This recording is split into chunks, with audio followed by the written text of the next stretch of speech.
Hi, I'm Kayla, and trust me, you're going to want to hear this. My sister-in-law tried to steal my babies before they were even born. Yes, you heard that right. Let me take you back to where it all began. My husband James and I had been trying for a baby for 3 long years. Those years were filled with heartbreak, countless fertility treatments, and more needles than I cared to count. Through it all, his sister Amy was our biggest cheerleader. Amy had always been open about her struggles with infertility due to complications from endometriosis, so she seemed to truly empathize with us. "You're going to be the best mom, Kayla," she'd say, bringing over fertility-boosting smoothies and even tracking my ovulation cycle with almost obsessive dedication. "I just know it's going to happen soon." When we finally got the news that I was pregnant, with twins, no less, Amy was the first person we told. She burst into tears, pulling me into a hug so tight I could barely breathe.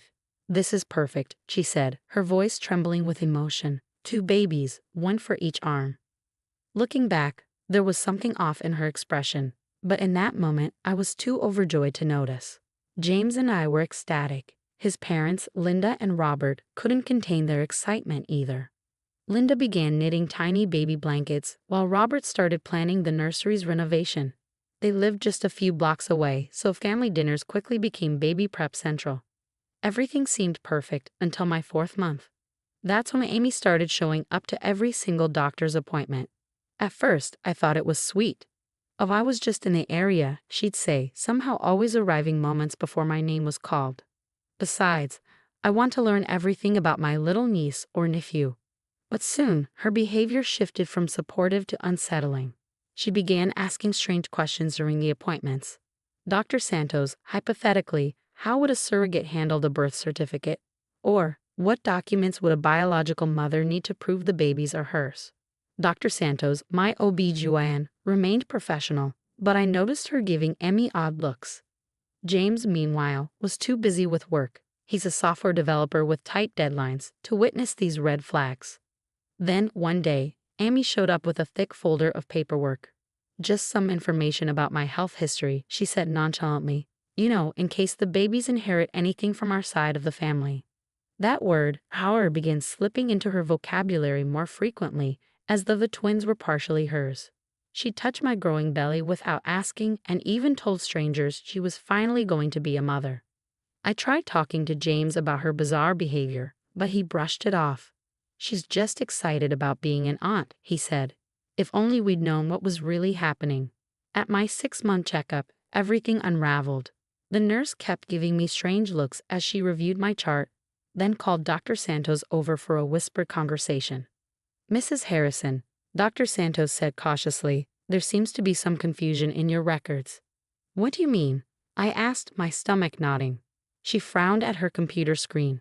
"We have duplicate files, one listing you as the mother, and another showing you as a surrogate for Amy Harrison." My heart stopped. "What?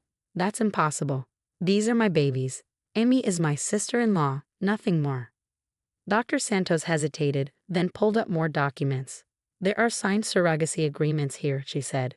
"They're dated before your pregnancy. The signatures look legitimate." My hands shook as I stared at the screen. But I never signed anything. There wasn't a surrogacy arrangement. I was trembling as I called James, my voice barely steady. "You need to hear this." Before James could make it to the hospital, Amy had already started her performance. That evening, I walked into my in-laws' house to find Linda and Robert sitting on the couch, their faces grim, while Amy sobbed dramatically into her hands. The moment she saw me, her head snapped up, and she screamed, "How could you try to steal my babies?" I froze in shock as she continued, "You agreed to be my surrogate. We have all the paperwork. You're just trying to keep them because you got attached." James arrived moments later, stepping into a room already thick with tension. His parents were consoling Amy, their eyes flicking toward me like I was some kind of monster. "Show him the papers," Amy, Linda urged. "Show your brother the truth." With a triumphant look, Amy pulled out the folder I'd seen her carrying before. Now I understood what it truly contained: surrogacy agreements, medical records, even emails supposedly between us discussing the arrangement. Every page was fake, every word forged, but to an untrained eye, it all looked legitimate. James stared at the documents, his brow furrowed. Kayla would never agree to this without telling me, he said, his voice steady but tinged with doubt. Amy pounced on that hesitation. I'm protecting my babies, she cried, pulling out even more papers. Look at these ultrasound records. They're listed under my name.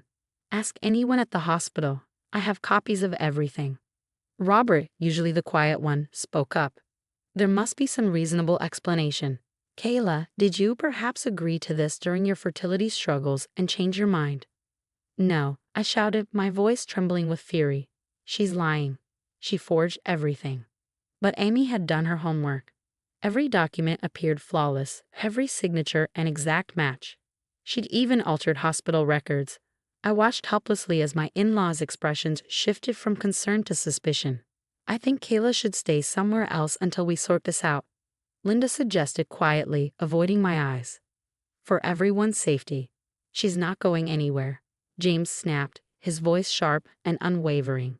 These are our babies. I was there for every fertility treatment, every negative test, every moment of hope and heartbreak. He turned to his sister, his tone softening but still firm. Amy, you're not well. But the damage was done. The seeds of doubt had been planted. That night, as we drove home, James was unusually quiet.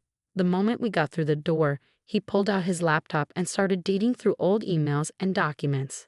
I'm going to figure out how she did this, he promised. There has to be a trail.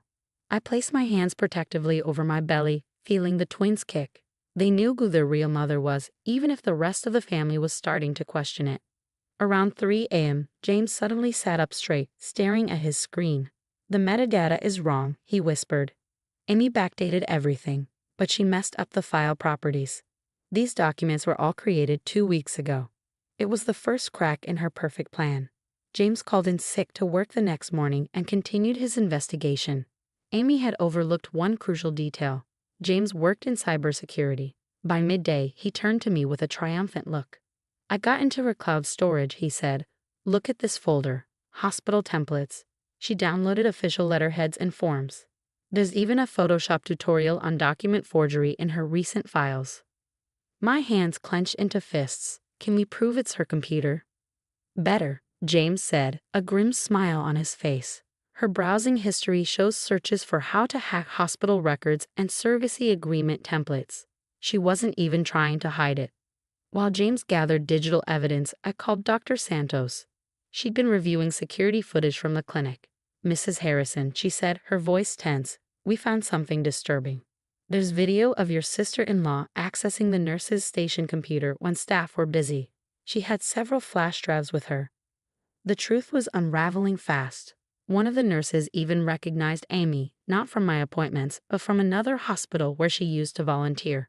She was fired, the nurse revealed. She tried to access patient records. They kept it quiet to avoid a scandal. Armed with this new evidence, we went to Linda and Robert. James presented everything.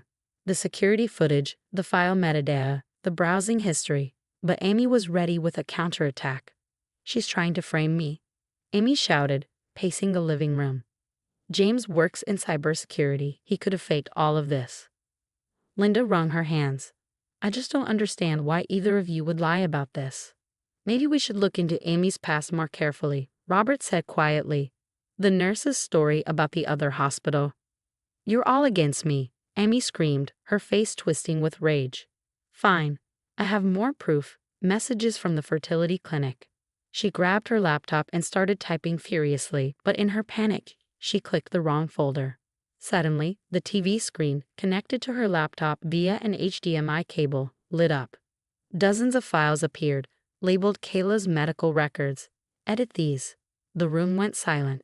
Amy slammed the laptop shut, but it was too late. We'd all seen it. Every forged document, every fake email, every step of her twisted plan laid bare. I just wanted to be a mother, she whispered, her voice cracking. They're supposed to be mine. I did everything right. I tracked her cycle, went to every appointment, planned everything perfectly. They're mine. Linda started crying. Robert looked exhausted.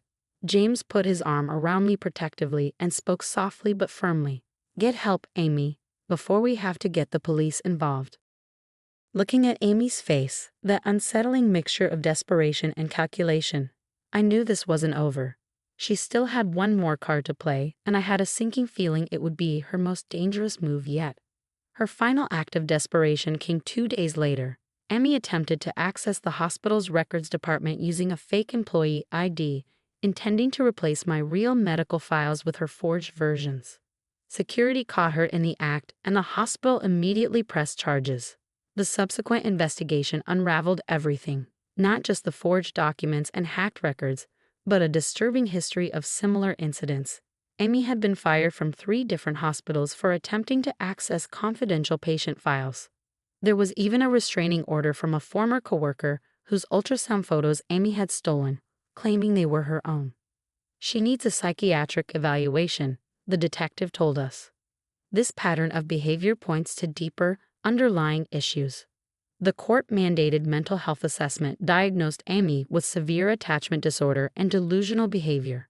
The judge ordered her to undergo mandatory treatment and sentenced her to 5 years of probation.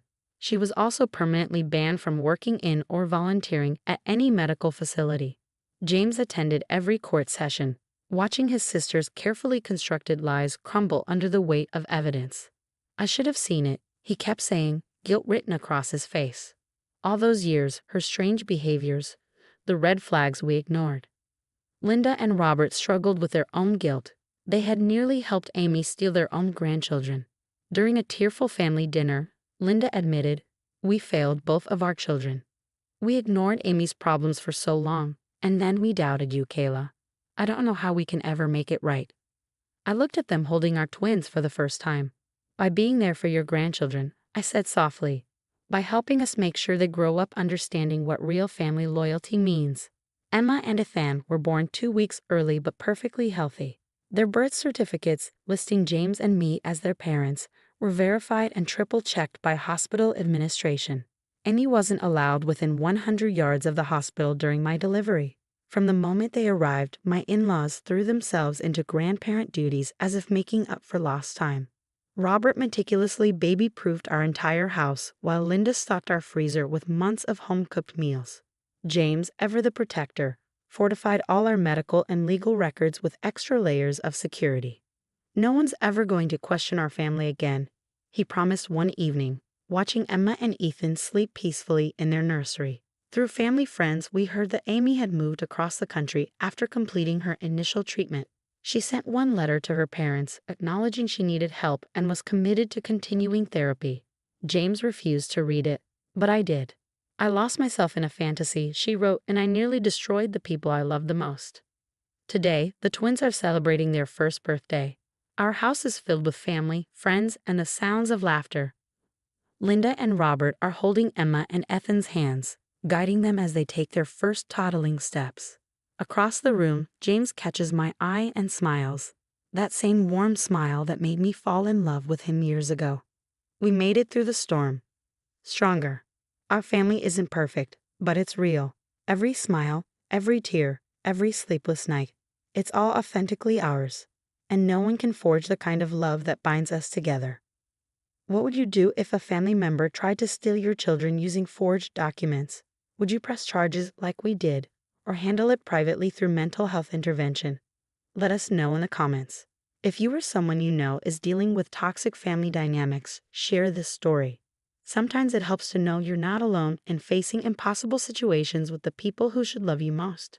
See you in the next video.